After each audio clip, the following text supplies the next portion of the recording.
Ano kayang binabalak niya mga guys? Ayan. Gusto niya magmukbang. O, tara dito tayo. Gusto mo magmukbang? So, dito.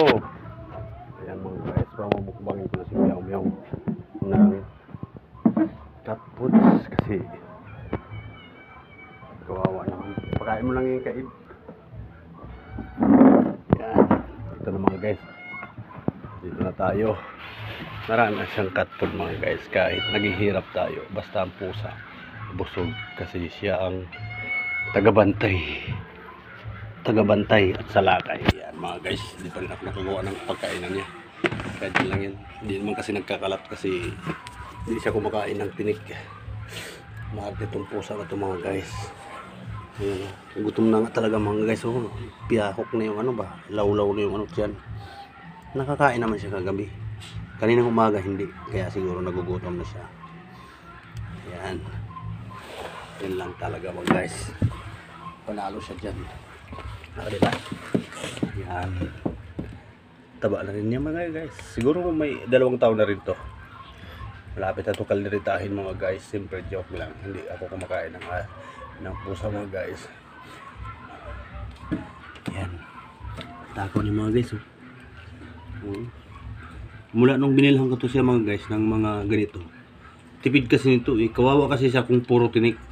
Kasi minsan mga guys, pag nagluluto ako ng malunggay, wala siyang makakain.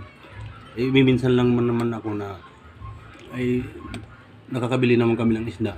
Eh paano kung hindi, sardinas. Kaya kawawa siya. Kaya ang naisip ko, total ang 1 kilo abutan naman ng 2 linggo, tipid din siya. Yan oh, kukunti lang naman yan mga guys, pero solve na siya diyan. Hirap na hirap na nga siya lunukin. Kasi sabi nila, masustansya loob po yan. Ayan, kita niyo naman mga guys, ang ating pusa. Kahit yan lang nang mumukbang. Pero sa katotohanan mga guys, ayan po si Mrs. Yan, nagmumukbang din siya. Oh. Jollibee pa yan mga guys. O, kita niyo naman. Oh, ha? Ganun ko kamahal ang aking Mrs. mga guys. Di baling ako naghihirap, basta kaming dalawa masaya.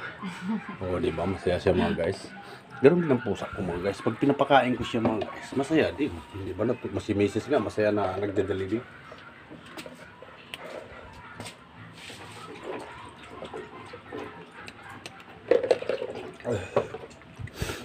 Ayan mga guys. So na naman si Mrs.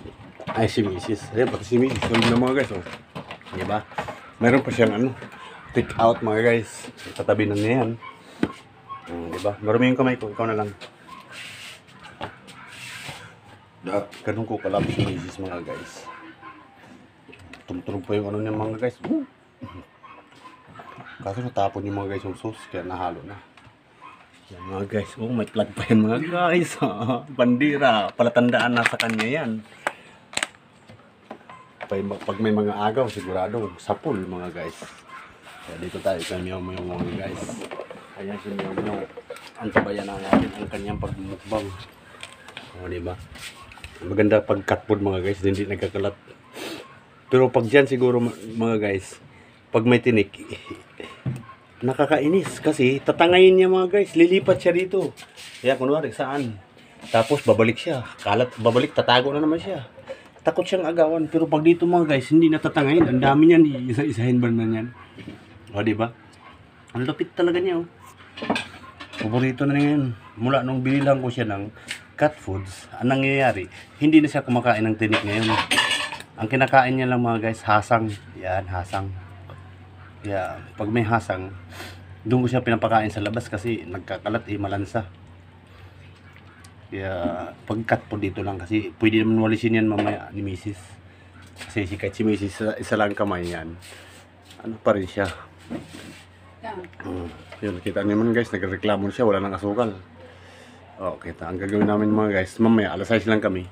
Kahit anong mga guys, ngayon kami, yung tawag nito, 30% kasi, dito sa Sambales mga guys, medyo, tawag nito, puong bato. Parang sa Quiapo mga guys, ang tawag dun, yung parang pista ng Nazareno. Dito naman puong bato mga guys, kaya, dito, walang pasok ang mga gobyerno. Pati yung namin, opisina. Kami lang mga guys, yung mga ordinaryong nilalang sa lupa ang pumapasok kasi sayang naman 30% wala naman kaming bayad kasi pag di pumapasok kaya ayun. Kakauwi ko lang din mga guys. Yun na nga po. Nakakain ako sa trabaho kasi misis na lang kasi meow ang kumakain. Di po pwedeng hindi ako umuwi mga guys kasi kawawa si meow. Okay lang kay misis, medyo malaki pa naman yan, di ba? Di ba malaki pa si misis kahit ano. Kaya dito tayo mga guys. Hanggang dito na mga guys kasi malapit na rin maubos. Okay, babay mo na guys. Mamaya naman busog na si meow. Babay mo guys, paalam.